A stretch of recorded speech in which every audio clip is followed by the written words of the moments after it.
Shalom, tudo bem com vocês? Amém. Vim mais uma vez gravar um vídeo e agora eu quero falar sobre a igreja de Esmirna, a segunda carta à igreja. Lá em Apocalipse 2, vai ser do 8 ao 11. Amém? Vamos ler.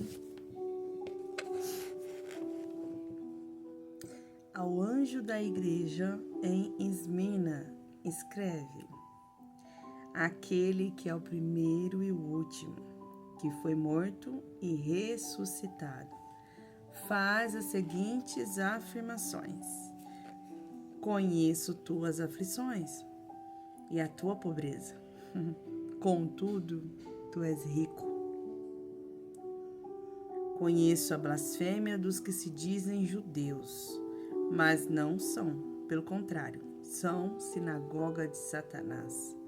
Não temas nada do que estás prestes a sofrer.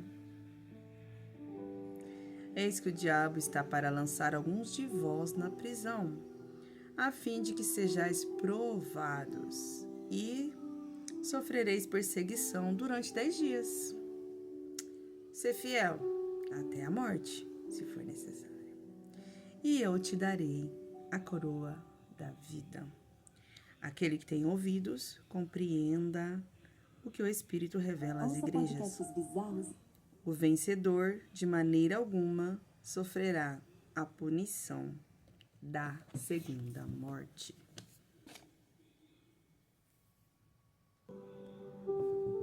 E o texto já inicia assim, né?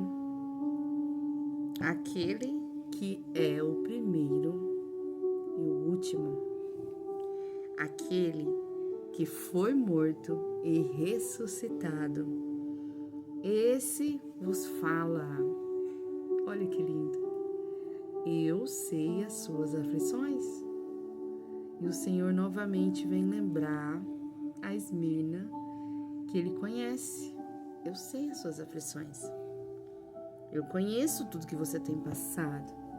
Todas as perseguições que você tem passado. Todos os levantes, todos os problemas que você tem passado. Eu sei. E eu sei que ninguém quer comprar de você. Por quê? Esmirna, todas as cidades, né? Mas Esmirna era uma cidade de comércio no início de tudo. Mas por eles proclamarem ao Senhor, proclamarem Jesus Cristo, porque essa é a questão, não é proclamar a Deus, proclamar a Jesus Cristo. Por eles proclamarem e pregarem Jesus Cristo, então eles fecharam um cerco contra eles. E aí os grandes não compravam e não deixavam ninguém comprar deles. Esmirna significa mirra, que era um óleo, mas só que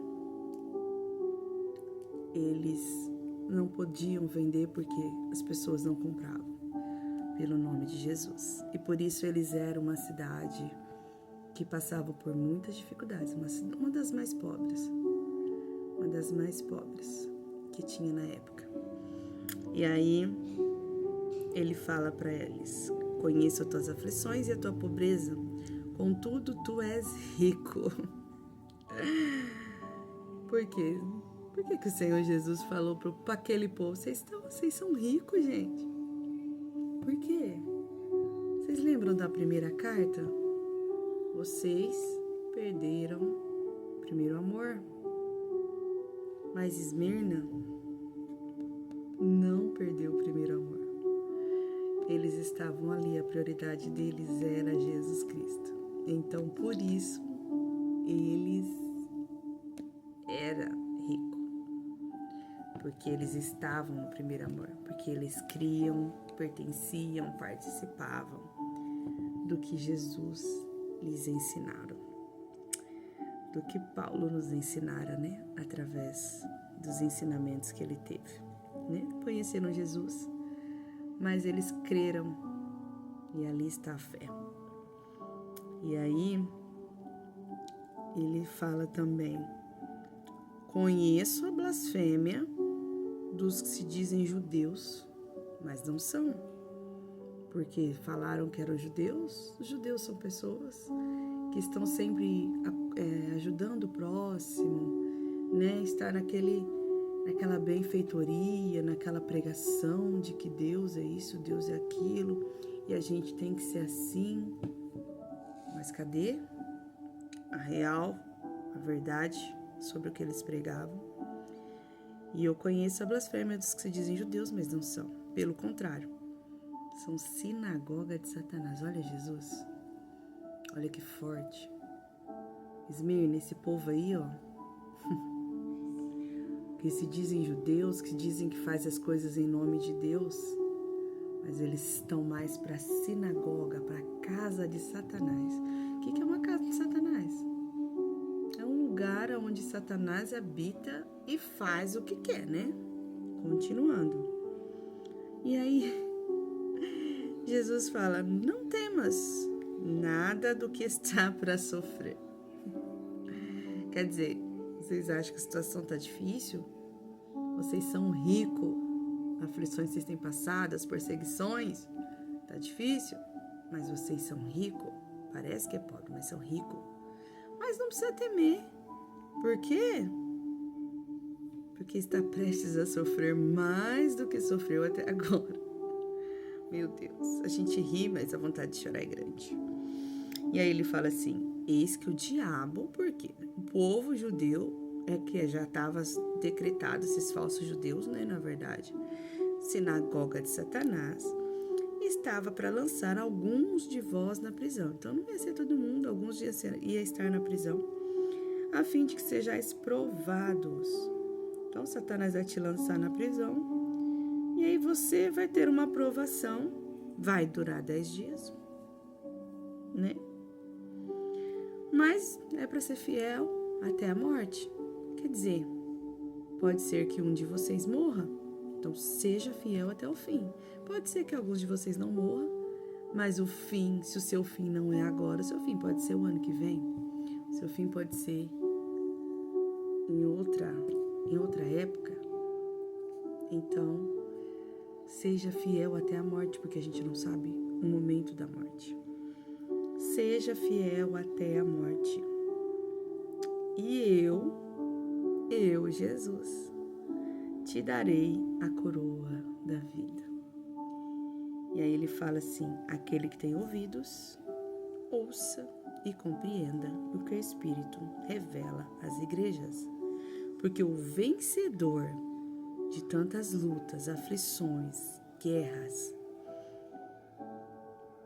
o vencedor de maneira alguma, porque no caso aqui também é o vencedor das torturas, porque eles ficarão presos. Você acha que era só prender, gente? Não. Eles iriam ser torturados, eles iriam passar por um massacre para que negassem Jesus. E Jesus falou: sejam fiel até a morte. Então, aqueles que vencer todas as dores, as guerras, todas as dificuldades que passarão ali naquela prisão, aqueles que vencer, não sofrerá, né, de jeito nenhum a punição na segunda morte. Por quê? Porque vai estar com Cristo. Se você passar pelas provações de uma prisão, vai estar com Cristo. E aí o Senhor ainda falou, além de estar com Cristo, vai ter uma coroa da vida. Coisa mais linda, né, gente? Mas eu fico pensando como que é você receber uma carta de Jesus falando que você acha que é pobre. Não é. Você é rico. Sabe por quê? Porque você tem a minha presença. Você tem a mim juntamente. Você faz e continua fazendo os ensinamentos que lhe foram dados. Obedecendo. Mas vai ter uma provação de 10 dias aí. E os que não morrerem, continuem sendo fiel. E os que morrerem, será dado né? De maneira alguma sofrerá a punição na segunda morte. Os que não morrerem, vocês ganharão uma coroa quando for o momento. E esse é lindo. Isso é forte, porque essas pessoas eram perseguidos por falsos judeus. Então eles sofriam muito, mas eles permaneciam no primeiro amor, o que é lindo e o que é plausível para o Senhor Jesus. Eles serem ricos porque permaneciam no primeiro amor. Amém, pessoal? Muito obrigada. Até o próximo vídeo. Beijos.